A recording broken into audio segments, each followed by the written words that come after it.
তোমার বন্ধু আছে? উত্তরটা নিশ্চয়ই ইয়েস হবে। ঠিক তাই তো?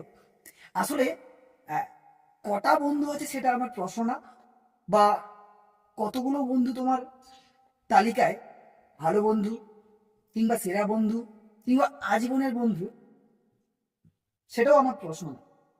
প্রশ্ন হচ্ছে তোমার জীবনে অনেক বন্ধু থাকবে, অনেক বন্ধু চলে যাবে, কিছু বন্ধু থেকে যাবে।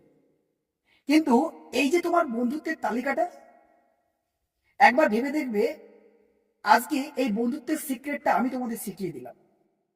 অর্থাৎ বন্ধুত্বের তালিকায় সব থেকে ওপরে 1 এবং 2 যে সিরিয়ালটা থাকা উচিত, সেটা হচ্ছে তোমার বাবা এবং মা। অর্থাৎ তুমি তোমার জীবনে যদি বাবা মাকে সবথেকে ভালো বন্ধু ভাবতে পারো, তাহলে সেই ভালো বন্ধু থেকে যে ফলটা পাওয়া যায় সেটা হচ্ছে সেই বাবা মা তোমার জীবনে ভালো মা থেকে সেরা বন্ধু হয়ে ওঠে, বা ভালো বন্ধু থেকে সেরা বন্ধু হয়ে ওঠে। আবার যদি বাবা মাকে সেরা বন্ধু বানাতে পারো, সেই বাবা মা সেরা বন্ধু হয়ে ওঠার কারণে বাবা মাই হয়ে ওঠে তোমার আজীবনের বন্ধু।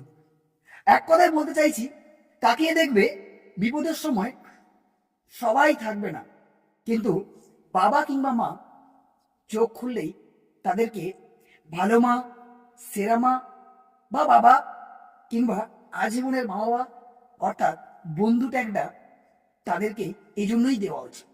কারণ তারা সত্যি প্রকৃতপক্ষে যে পৃথিবী আমাদের চারপাশে যেভাবে ঘুরে থাকে, আমাদেরকে কভার দেয়, আমাদের আচ্ছাদন হিসেবে মাথার উপরে থাকে, তাই তাদেরকে আমাদের বন্ধুত্বের লিস্টে টপ জায়গায় বসিয়ে রাখতে হয়। আর এই জায়গাটাই আমরা সবচেয়ে বড় ভুল করি। আশা করছি কথাটা তোমাদের জীবনে একটা আলাদা প্রায়োরিটি এনে দেবে। সবাই ভালো থেকো।